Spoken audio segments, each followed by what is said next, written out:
are you going to do? I don't know. I was actually just thinking, how do I start this? What up, bitches? We're at Computex. What up, bitches? We're at Computex. That's a great intro. So we're with the guys from Engadget. Hi, live stream. Faux live stream. Real life or Real faux live. live? Faux Well, live. we're alive. Well, because it's not. It's on a live stream. Well, because we have to move it because either this is like the middle of the night for you. You. You.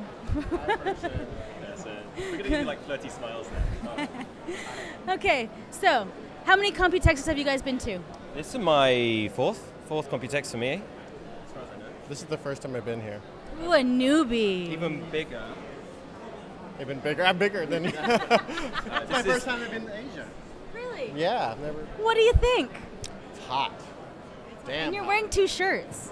This is a long story, and it involves stinky tofu. So yeah, that's why. It's a very Taiwan story. Yeah, it's a very Taiwan story. That all my nice clothes smell like that are cool and light smell like stinky tofu.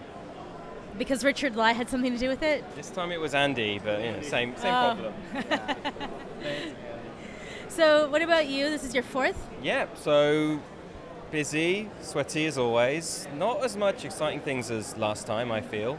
But we're still only in the middle of the week, so probably That is true. sexy gems to find yet. Maybe it's like an M. Night Shyamalan version of Computex. Like at the end there's a twist, but everyone's really disappointed. We're like, The wearable comes to life Yeah. and eats your wrist. it turns out we're not in Taiwan. We're in Chicago. You're going to be the most disappointed if that was true. Uh-oh. I mean, So- we saw the big Thor hammer PC, so that was fun. We weren't allowed to That was touch pretty good, that. yeah. Oh, really? I picked it up and laughed. And look, with it, No, there was a server rack with that, but there was actually a case Yeah. that had a, but you couldn't take, the hammer was part of the case. You couldn't actually pick it up. Oh, no. So I saw a Hammer Thor PC where the PC was the hammer part. yeah, that's the same Oh, could you pick it up? Yeah, I picked it up. We are too nice. We are way too nice. There were rules. And You then a should be man like- came over and stood in front of it like this when we were there. I So just feel like I'm foreign. I don't understand. He was also foreign. Oh. He was a fellow white man. kind of get it past him. Yeah, there was just some guy, and I was like, and they just couldn't let me get away with it. Next time. Laughing and picking stuff up. I mean, that's probably our favorite things so far have been the ridiculous things: the Thor-shaped hammer PC, the Transformer-y PC that goes. thing. Oh yeah, That was on the backside of one booth. Yeah. Yeah. One of It was at the booths, big Asus launch as well, briefly, and. Were you at the? You were at the Asus thing. Yeah, I was there. What'd you guys think of the Zen Watch 2? It's a Zen Watch 2. It's just. Smartwatches I've are got dumb. my. That's a I've got my Apple Watch and I'm filled with huge regret about it, but I'm going to give it another 6 months. I mean, so I did 2 weeks with the Apple Watch, and to be honest with you, the thing that I missed the most was when I meet people, I'm like, oh, I can't send you my heartbeat later, in a Like really a creepy real way. Creep, yeah. It's best to do it after exercise, because then it's like, boom, boom, boom, boom, boom, boom, Yeah, like totally. you're going to get murdered. And then you just smear a little like doodle message, send hell. help me. That's what you missed. So what? So, of the show, what are the things? The things. There's nothing that's particularly thrilled me. Yeah, I don't know, it seems a particularly slow one. Even Intel seems kind of slow and quiet. Microsoft is happening now, but No, come on. Intel had Panther at the end of the press conference, right? They showed Panther. Thundercat? Panther Oh, the devices. Panther. Panther devices. I mean, like, I don't know about you guys, but I didn't know their next code name was Panther. No, you can't. so you I'm can't follow that? a fussy shopper. Yeah, I guess I mean, Robbie's just happy to be here. He's just. Yeah. Glee, full of it. Stinky tofu and everything. Stinky tofu and everything. No, it's interesting to come here because it feels, Computex feels like CES 5 years ago. Yeah, you know, somebody was telling me, they're like, you remember Comdex? And I was like, no, I haven't been in the industry that long. But okay. I'll agree with you. I mean, you'll get all these up and coming companies. Of course, are going to have even more exciting things to come. So yeah, I think the delivery's different. It's an Asian show, which means the delivery's a bit different to big American shows, big European shows. So the one of the more interesting companies for me this show was the rebranding of Cooler Master. Oh, yeah. Right? I mean, like, it's kind of that aha moment for me when I was like, you know what? Like, the PC industry fundamentally is about DIY, and the maker movement is DIY. So of course they should come together. Like, and I think if Computex kind of has this moment where they try to be cool through maker, then that's a nice avenue to take down. I could see that. Yeah. And there's plenty of 3D. Maybe 2 things with Raspberry Pis in it. Yeah. But not as many as you'd think you'd see. More. Something this size. Like, this is what we're doing with this maker movement, small, affordable PC. But I think that's part of the struggle of the Taiwanese industry is storytelling.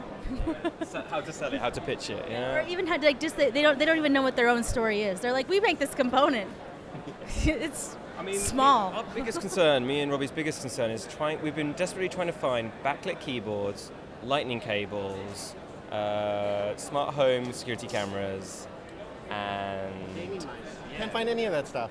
Really? Are you kidding me? We are kidding you. Oh, okay. You're in serious presenter mode. I was like, wait, those are the only. This is the only things that I ever find. Yeah. Wait, I spend what 70% of my time with those things. Yeah. And I was like, what hall are they going to that I'm not? Just a sexy hall full of sexy robots. It's a detention hall. That's right. I was like, I want to go to that hall. Yeah, the one without all this stuff, please. Yeah, so there's still plenty of that here. I'm hoping we'll still find some diamonds in the rough. No, for sure. And you pointed out the cat facial recognition. It's not new, but I hadn't heard about it. cats. I hadn't heard about it though. The internet is built on cats, and so And technology. Well, mostly cats. Mostly cats. Technology. Well, cats using technology. Cats push the technology forward. People say it's porn. It's actually cats. People are like, oh, porn pushes technology forward. Nope, cat adoption. I mean, and cats using technology, I think, was like one of the biggest trends of 2012. I was going to say, some of the things that the Taiwanese president mentioned in his speech when he was here. Yeah, cats. That's all he said, and then he came off the podium. Thundercats. Thundercat. Oh, Thunderbolt. Probably good crossover. It's good.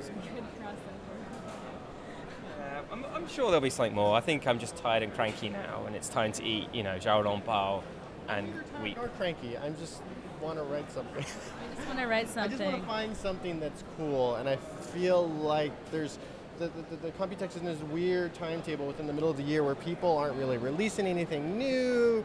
Intel's like, hey, we made the graphics better on our stuff, but most consumers don't really care. People on the consumer end, it's very much like an event for people who want to buy a motherboard. You're like, I need a motherboard. Let's go to Computex. An event for those kind of readers or customers. It's an event for the people making all these PCs. That's why Intel's here and Microsoft is here doing big shows. It's for people who make those PCs, people who are going to buy those, use those chips and make and build new PCs and stuff. But like customers. But like, we report on the devices that those customers make. Right. You know what I mean? So like when we go to the bar, I don't know, I haven't been able to this show, but when I do go, like when I have gone to the bar at other Computexes, the entire discussion at the bar is about next generation PC devices, right? Yeah. And like what the next generation is looking like.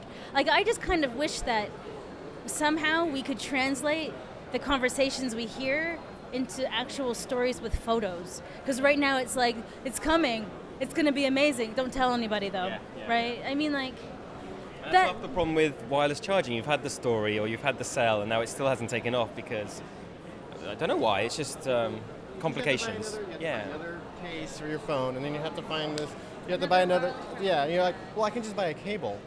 Why wouldn't I just, or I can just, I could just buy a case that has a cable, I can plug that in anywhere.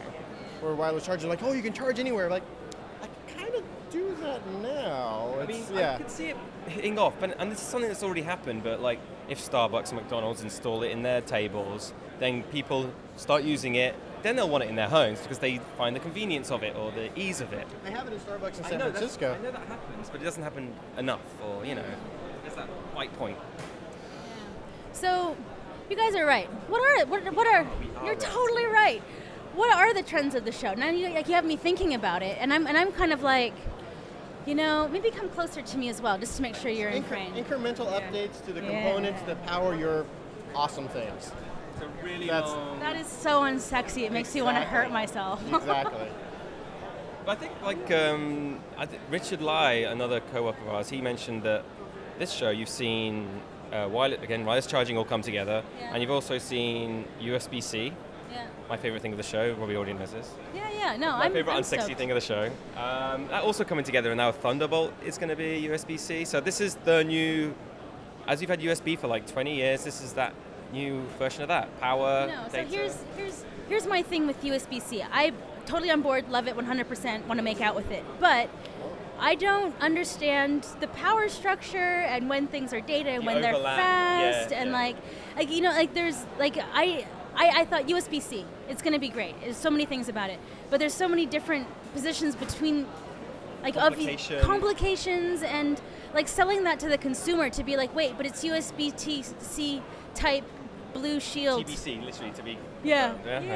Right. So I mean, like that to me, that still hasn't come together. Well, I think that happens with all these techs, especially like ports and compatibility with ports, and wasn't it like the original Thunderbolt it copied the port from DVI out or something? Yeah, it did. Yeah, it was like one of those mini port out things. So it's happened before. I'm sure it'll fix itself. And old USB is very much compatible with USB 3.0 and USB-C. So yeah, I mean, getting everything smaller to me is a good thing, so I'm happy about that. Definitely. I don't want all these hubs I'm going to have to buy.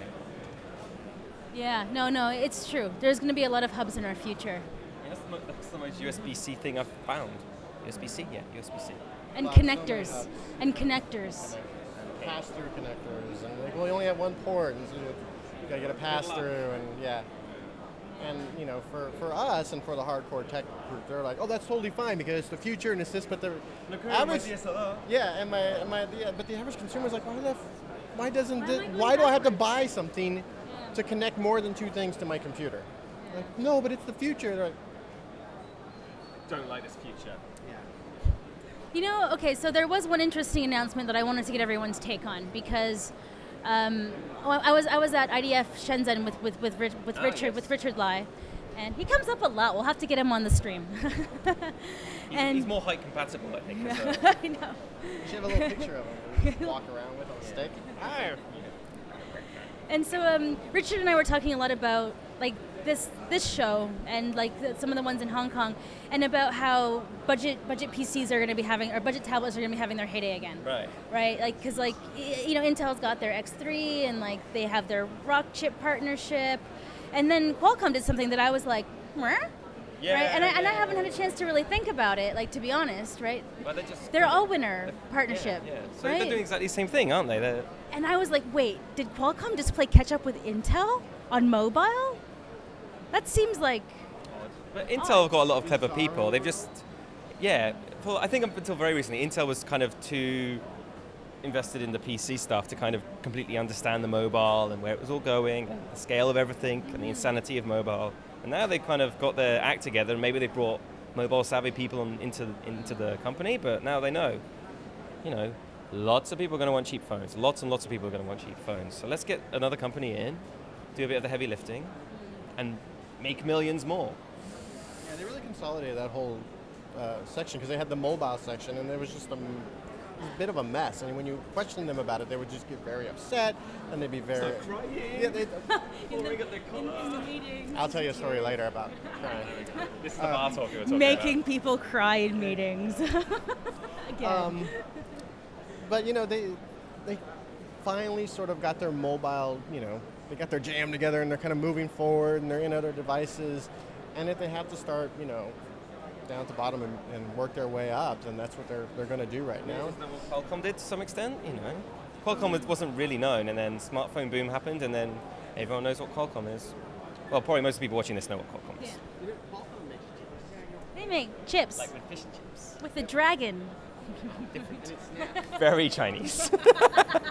It's a beatnik dragon. It's a beatnik. I like that. You should make a Vine video. You will. Thanks for this. One of Robbie's latest Vines, you hear me in the background going, "Do some work, Robbie." And this is Engadget. So professional. All right, so I guess we should probably get back to work. I'm going to go find this cat facial recognition thing because I haven't seen that before. And you guys are off to do... Oh, we got this really important thing. We got a very high-powered meeting. A high-profile executive from a very important company. I'm afraid I can't tell you who it is right now. Silicon Valley. .com. Net. All right, guys. So we're gonna go show you some videos of things that I found on the show floor that are more awesome than what these guys found on the show floor. So it's more awesome than these guys.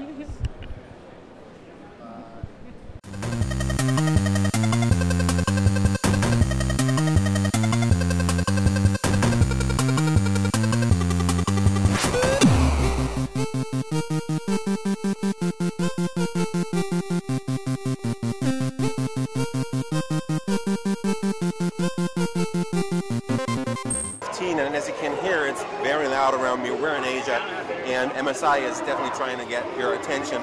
But we're at Microsoft, and I'm going to show you the new HP Pavilion 10X2, which is the follow-up to the same name model from last year, but this one hasn't only been updated design-wise, but they've also put in the new Intel Atom Cherry Trail SoCs. This should be based on the X7 Z8700, which is the higher end model. It's also in the Surface 3. I am not sure about that because the spec sheet doesn't really tell me about that, and HP hasn't released this yet.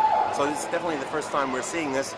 The device is running 2 gigs of RAM and 32 gigs of flash storage. There will probably also be models with 4 gigs and more flash storage, either 64 or 128. We don't know about that yet, but we'll let you know as soon as we can on mobilegeeks.com.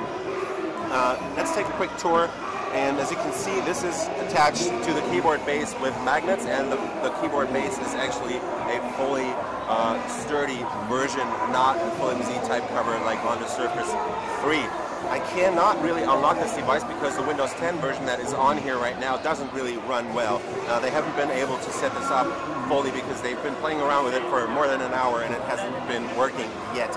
As you can see, this sports pretty much the same design as you know from the other HP tablets. So they have the 2 speakers on the top and on the bottom, or on the 2 sides. And as you can see right here, the sound is powered by Bang & Olufsen from Denmark, which should guarantee some very nice sound. The speakers also make for a pretty wide design, although this is just a 10.1-inch screen, or at least it seems like that. It does have pretty wide bezels on this device, which is not always a bad thing because you can hold this very comfortably that way, but it's also, you might cover up the speakers on the side right here, but they're front-facing and they're probably going to deliver a very nice sound. I can't tell you anything about the camera. I think it's a VGA camera or maybe a 2-megapixel cam. The screen itself, 10.1-inch, definitely an IPS panel because the viewing angles are pretty nice. And it's got a resolution of 1366 by 768, at least that is what I guess. It could also be 1280 by 800. I can't really tell you about that right now. We'll figure that out and let you know as soon as we can. Let's take a quick tour around. You can see that it's like a wedge-shaped design, but they're also cheating a bit up here because this part up here is rounded off to make it look thinner on the sides. And let's start off down here. We have a full-size USB 3 connector at the bottom right here on the right side. Right next to that is your new USB Type-C connector. So also HP is starting to implement those Type-C connectors on their tablets right here running Windows 10. That's micro HDMI out there, and that is your micro SD card slot. Up here is the Windows button, which is kind of an interesting placement right there on the side. It does click pretty nicely, though it doesn't feel very sturdy, or yeah, the quality doesn't seem to be the highest. We have a volume rocker up here, which is kind of hard to press, but we'll see. This is still a pre-production model, and it's probably going to change towards the final production models. Up top, you'll end up with the power button right here. It does turn off and on the device. Right next to that are the 2 stereo microphones on the right, towards the right of the device. And on the left side, there is nothing except for the headset jack.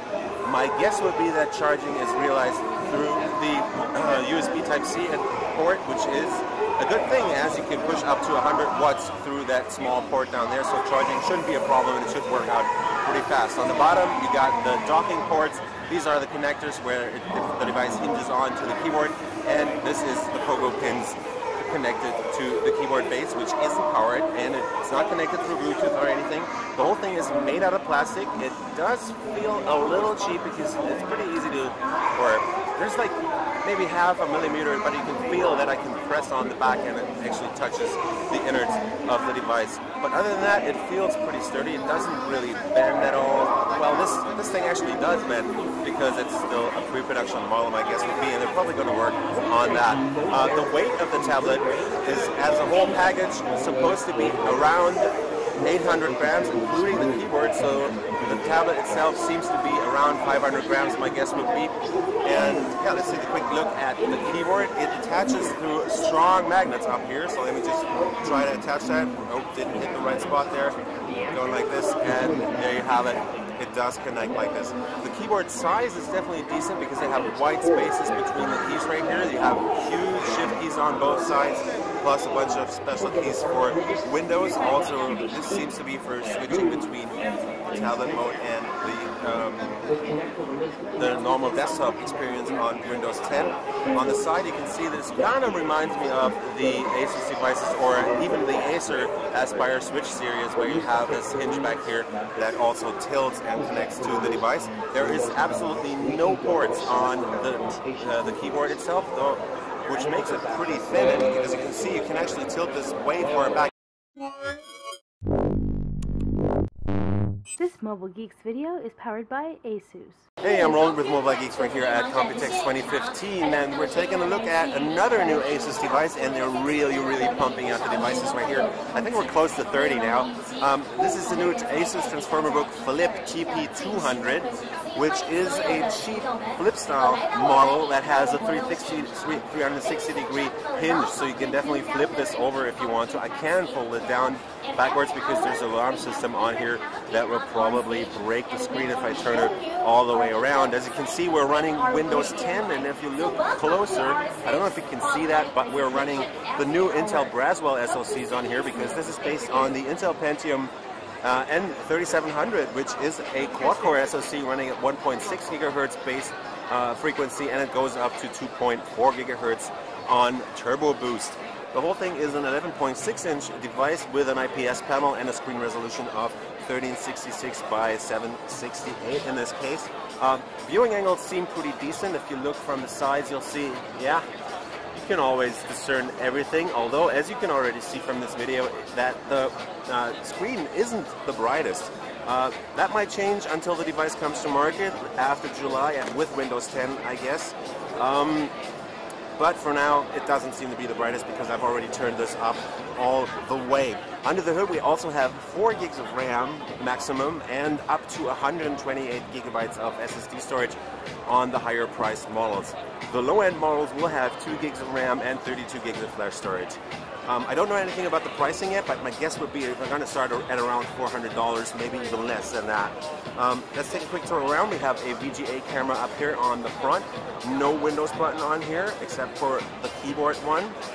The hinge back here feels a little flimsy still, but this is still pre-production.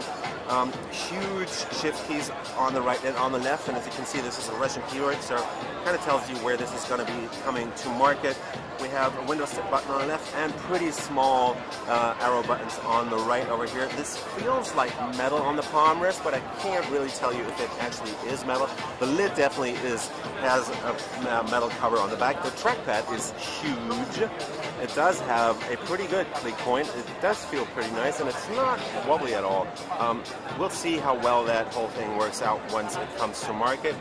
And yeah, let's go on to the sides. We have a proprietary charging port back here. That's the one that you know from the Asus eBook X205TA, so maybe the charging adapters will work from that model too. We have the volume rocker back here, plus your on and off button. This is a micro SD card reader, micro HDMI out right next to that, and a full-size USB 3 port right next to that. And the new one on the front right here is the USB Type-C connector that they're also adopting on this model now. On the front, you'll end up with a bunch of LEDs. This is power, battery life, and the numlock right there. On the right side, you'll have the headset jack plus another USB 2.0 port, it seems, but still full-size USB, so it's nice to have 2 USB ports on this model with which you can connect this to peripherals. The whole thing weighs in at 1.2 gigabyte. The whole thing weighs in at 1.2 kilograms, and it is 18.45 millimeters thick. Looking at the top, you'll see, yep, this is definitely a thin aluminum cover right here, and there is no fan vents whatsoever because the new Braswell SoCs are definitely running fanless. We have 2 stereo speakers, though they're facing downward. I will see how good the sound is going to be on that, but as you can hear, I won't be able to show you what the sound is like on this device. One thing I noticed is that it's kind of hard to open this thing up, but we'll see, because this is still, again, pre-production, and you'll always want to remember that looking at these devices here at Computex. As you can see, you can definitely tilt this over and have it stand on the table so you get the different modes, but you can't remove the screen from the keyboard base. So this has just been a quick look at the Asus Transformer Book TP200SA here at Computex 2015. This Mobile Geeks video is powered by Asus. Hey, I'm rolling with Mobile Geeks right here at Computex 2015, and we're taking a look at the Acer Aspire Switch 10V. Why is it called V? Because it's a higher-end model, or a next-generation model of the good old Aspire Switch 10. It's been enhanced in a bunch of ways. It's now using a Full HD panel. I don't know if there is going to be a WXGA version, but right here we have the Full HD panel. It is a 10.1-inch tablet that's running at 1920 by 1200 pixels resolution. The screen is very nice because it's not only crisp, it also has good viewing angles, and as you can see, the brightness is also very decent, I think. The whole thing should be coming out pretty soon because it's still running Windows 8.1, but I'm not sure about that. It's probably going to launch with Windows 10, or it might launch just ahead of Windows 10 and then be upgraded for free. What's new is also under the hood, because they are switching to the new Intel Atom X5Z8300, which is the new low-end version of the X5 Cherry Trail SoCs from Intel that's running at 1.44 gigahertz in this case, in the base frequency, and it goes up to 1.84 gigahertz. The new chip is combined with 2 gigs of RAM and 32 gigs of flash storage. There's probably going to be models with 64 and even a hard drive maybe in the keyboard dock, because the keyboard dock is still around.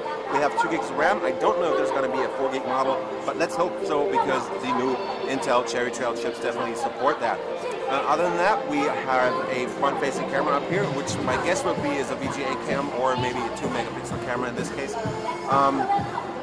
Other than that, we have 2 speakers at the bottom right here, so it's nice front-facing stereo speakers. I don't know about the sound quality. As you can hear, there's super noisy stuff going on around me behind me right now.